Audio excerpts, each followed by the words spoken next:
আপনি কি জানেন যে শূন্যটাকে এরকম গোলাকার ভাবে কেন লেখা হয়? শূন্যের আবিষ্কার করেছিলেন আর্যভট্ট, যিনি একজন ভারতীয় বিখ্যাত গণিতবিদ এবং একজন জ্যোতির্বিজ্ঞানী ছিলেন। যখন আর্যভট্ট এই শূন্যের আবিষ্কার করেন, তখন কিন্তু শূন্যকে কোনো সংখ্যার নিচে একদম ছোট্ট ডটের মতন ভাবেই ব্যবহার করা হতো, অর্থাৎ এরকম গোল আকারে তখন ব্যবহার করা হতো না।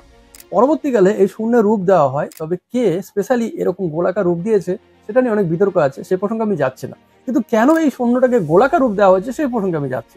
আজকে যেরকম আমরা 1 থেকে 9 যে সংখ্যাগুলো লিখছি, অ্যাকচুয়ালি এগুলো যখন আবিষ্কার হয়েছে তখন এগুলো এরকম দেখতে ছিল না।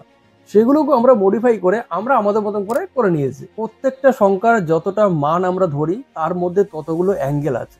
একের মধ্যে একটা অ্যাঙ্গেল, তার মান 1। যেই সংখ্যার মধ্যে দুটো অ্যাঙ্গেল, তার মান 2। যেই সংখ্যার মধ্যে তিনটে অ্যাঙ্গেল, তার মান 3। এভাবেই এই সংখ্যাগুলোর প্রথমে রূপ দেওয়া হয়, কিন্তু পরবর্তীকালে আমরা আমাদের লেখার সুবিধা এবং সৌন্দর্যের জন্য এই সংখ্যাগুলোকে একটু ঘুরিয়ে নিয়েছি। ঠিক শূন্যটাও প্রথমে কিন্তু ওইরকম সংখ্যার নিচে ছোট্ট একটা ডট মতনই দেওয়া হতো। পরবর্তীকালে শূন্যটাকে একটা সুন্দর রূপ দেওয়ার জন্য এরকম গোল আকার করা হয়েছে। এবার গোল আকার কেন করা হয়েছে?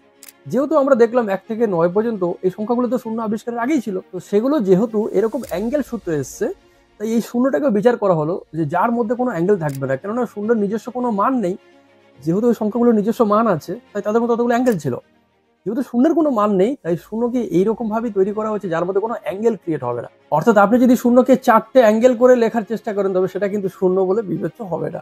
শূন্যটাকে আপনাকে গোল করে লিখতে হবে। শূন্য নিয়ে এই ভিডিওটা কেমন লাগলো জানাবেন অবশ্যই। আর আপনাদের যদি কিছু কোয়েশ্চেন থাকে এই ধরনের, তাহলে কমেন্ট করবেন, আমি চেষ্টা করব তার উপরে একটা ভিডিও করার।